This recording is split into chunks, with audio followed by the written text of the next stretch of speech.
বাংলাদেশের সকল শিক্ষার্থীরা সকলের জন্য একক প্রশ্নে পরীক্ষা দেয়। নকল কি আছে নাকি? নকল হয়?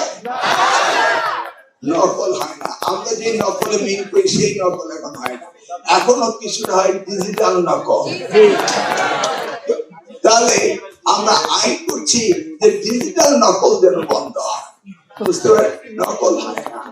এই যে নকলের মডেল চেঞ্জ হচ্ছে, অধ্যায় এটা আমরা বলি না, আমরা বলি যে ডিজিটালি যে ধরনের নকলের সহযোগিতা এখন দিচ্ছে সেটা আমাদের বন্ধ করতে হবে।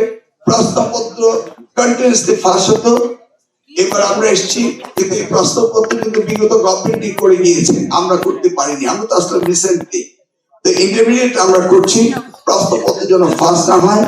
এবং আমরা চাই বাংলাদেশের সকল শিক্ষার্থীরা সকলের জন্য একক প্রশ্নে পরীক্ষা দেয়।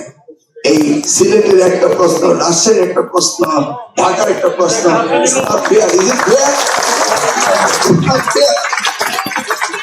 হবে না।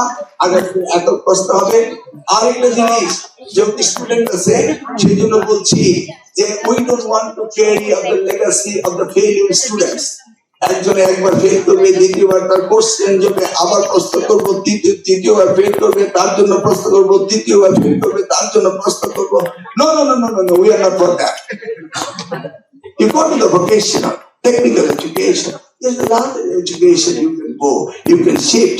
কিন্তু আমরা তা করবো না। আপনারা কি জানেন, আমরা 56টা প্রশ্ন করে আসছি।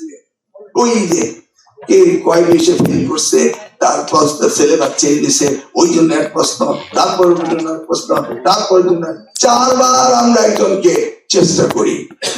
Government will not carry this burden. We are not going to carry the legacy of the failure student. Am I right?